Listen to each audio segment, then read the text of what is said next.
In this video, I'm going to show you how to find the location pages on your website with the clearest opportunity to earn 3, 5, or even 10 times more traffic and leads from local and AI search. And we're going to make sure that we're using a free technique that only takes a few minutes to start. And so no, this is not another strategy telling you to publish 100 new city pages. Instead, we're going to be improving a page you already have. I call it the low-hanging fruit location page refresh. Now, before we get into any details, if we haven't met before, my name is Joseph from Cheers. For the last several years, we've helped service companies improve their visibility across Google and AI search. We work on their pages, profiles, along with reviews, listings, and structured data supporting them. Those lessons come from real scale. We've helped companies generate over 400,000 reviews and tracked over 1 million AI search queries. We've also worked across more than 1,200 locations and 14,000 frontline employees. So if you want free advice from the trenches, be sure to hit the subscribe button and bell so you're updated every time we post. Now, let's get back to the technique. Step 1, start inside Google Search Console. If you don't already have Google Search Console set up for your business, make sure to do that first. Now, once you're inside, open the search results report and set the time frame to the last 3 months. You're looking for a location page that already receives impressions for a valuable service and market, but hasn't consistently earned top visibility or meaningful clicks. So what you're gonna do is you're gonna choose a page tied to a service that specific branch truly offers. The leads coming from that page should also reach the team that can handle them.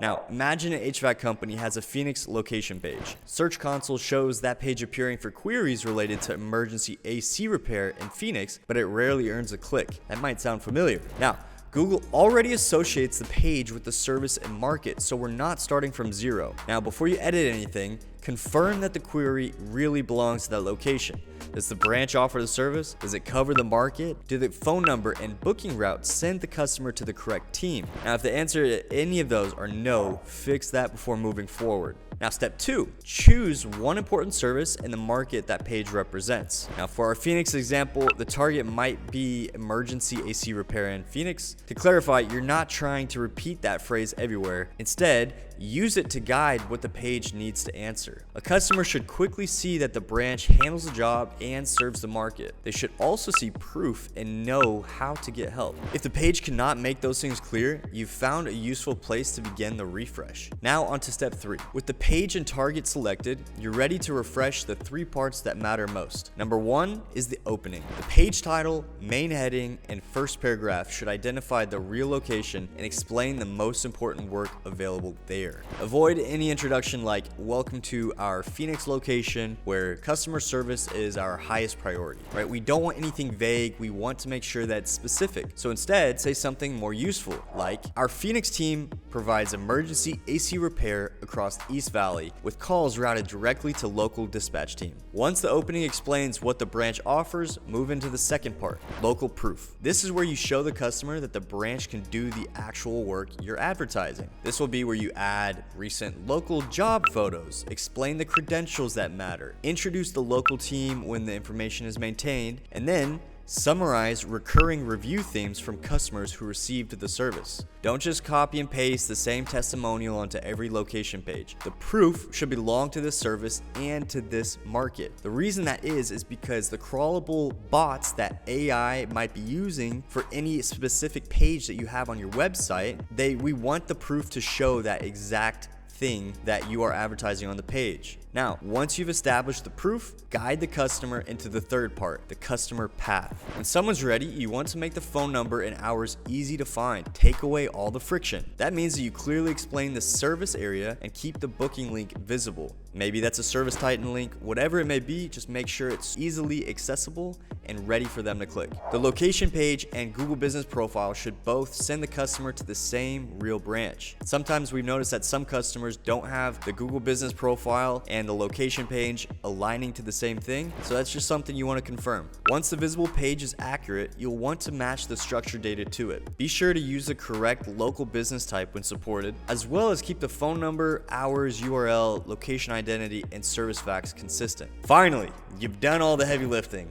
All that's left now is to inspect the URL in Google Search Console and request indexing. What this does is that it asks Google to recrawl the page. It does not force a ranking change. One helpful tip that we've done with our customers is that we record the date and the changes that we made specifically so that you can track this over time. Now, give the page some time to be evaluated. By comparing impressions, click-through rate, and average position over time, you can track what's going well and what is not. For AI visibility, ask the same query in ChatGPT or another AI search platform such as Gemini or Claude or Perplexity and record whether that correct location appears. Now, what should you do if the page does not improve even after all these changes? First things first, check the customer's intent before adding more copy. Google talks about this all the time. If the customer's intent is not there, click-through rate automatically goes down. So make sure that the customer's intent matches the copy. A location page might be right for emergency AC repair in Phoenix, but it may be wrong for somebody that clicks, how much does a new heat pump cost? That question specifically may need a detailed service or pricing page instead. With the customer's intent confirmed,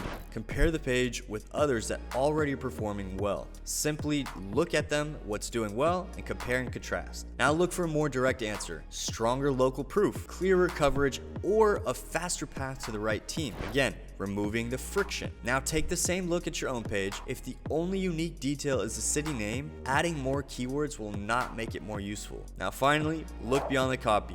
Check the internal links, service content, and public evidence. Now make the next change based on a visible gap and don't simply copy a competitor or manufacture local proof. We want this to be authentic, valuable things that for your customers. Once it works, repeat it across the other pages to win real near-win demand. You can manage this manually, but when you have a couple or dozens or even hundreds of locations, the difficult part is keeping every page and profile aligned with reviews, listings, and structured data supporting it. That's the problem we built Cheers to solve. We help multi-location brands manage those signals and track how each location appears across Google and AI search.